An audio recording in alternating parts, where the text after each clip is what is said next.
The long-standing belief that chicken is a clean, heart-friendly source of protein is being sharply challenged by a growing body of research suggesting that daily chicken consumption may, in fact, carry serious health risks.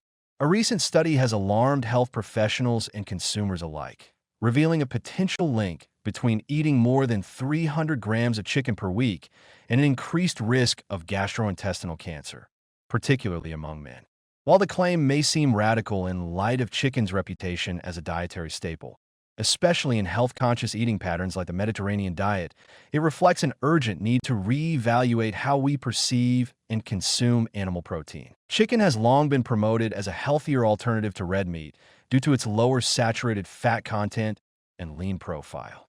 It's cheap, versatile, and widely accessible, making it the go-to protein for many households worldwide. However, the modern poultry industry has changed dramatically in recent decades. Much of the chicken available today is mass-produced, often using farming practices that include the use of antibiotics, growth hormones, and feed additives.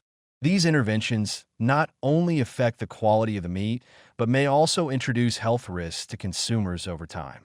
While antibiotics are meant to control disease in livestock, their overuse contributes to antibiotic resistance, a growing public health crisis.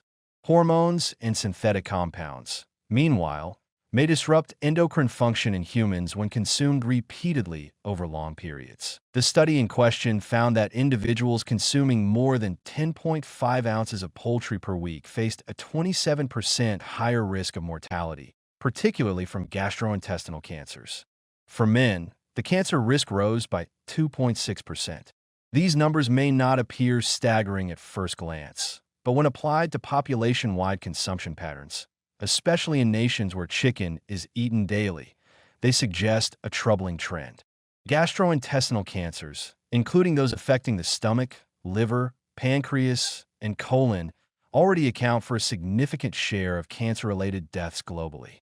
If something as common as chicken is quietly contributing to this burden, it deserves far more scrutiny than it currently receives. Beyond concerns about additives and farming methods, the way chicken is prepared plays a critical role in its health impact. Popular dishes like fried chicken, chicken nuggets, and heavily processed chicken products often contain high amounts of fat, sodium, and sugar, not the ingredients typically associated with a cancer-preventive diet. Even grilled or baked chicken, if consumed excessively and in the absence of dietary balance, could contribute to health risks.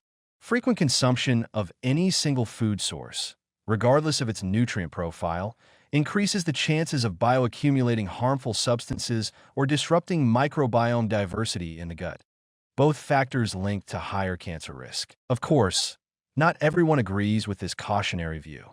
Many nutritionists still argue that chicken, especially skinless and unprocessed cuts, remains a safer and healthier meat choice compared to red or processed meats.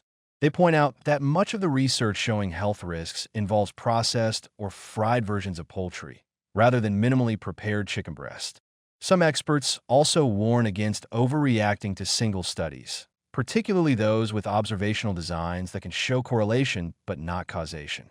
After all, people who eat large quantities of chicken may also have other lifestyle factors, such as lower intake of fiber, higher consumption of sugary sauces or processed sides, and more sedentary habits, that could confound the results. It's also worth noting that food studies are notoriously difficult to interpret. Human diets are complex, and long-term outcomes depend on many variables, from genetics to environment to stress levels. That said, the precautionary principle still applies. When a commonly consumed food shows signs of being potentially harmful at high doses, it makes sense to moderate its intake while further research is conducted. Waiting for absolute certainty in nutrition science can cost lives, particularly when early evidence points to avoidable risks. For consumers, this emerging data serves as a critical reminder to diversify protein sources. Plant-based proteins, such as lentils, chickpeas, tofu, nuts, and seeds, offer not just protein, but also fiber, antioxidants, and anti-inflammatory compounds that animal products lack. Fish, eggs, and moderate dairy also provide alternatives without the specific risks linked to industrial poultry. A shift toward varied, whole food protein options not only lowers potential exposure to carcinogens and antibiotic residues, but also contributes to environmental sustainability, a growing concern with intensive animal farming. Chicken is not inherently evil, nor is it a dietary villain that must be banished entirely. But in light of this new study and others like it, the idea that chicken is an endlessly safe, neutral food is increasingly questionable. Consuming it occasionally, especially in unprocessed and well-cooked forms, is unlikely to pose major health threats for most people. However, relying on it daily as a primary protein source, particularly when sourced from industrial operations and prepared in unhealthy ways, could quietly be undermining long-term well-being. At the very least, it's time to move away from automatic assumptions about chicken's health benefits and toward a more thoughtful, evidence-based approach to what we put on our plates. Eating habits built on convenience and repetition need to be reconsidered, especially when new science shines a light on hidden risks. In the end, moderation, diversity, and critical thinking remain the cornerstones of any truly healthy diet.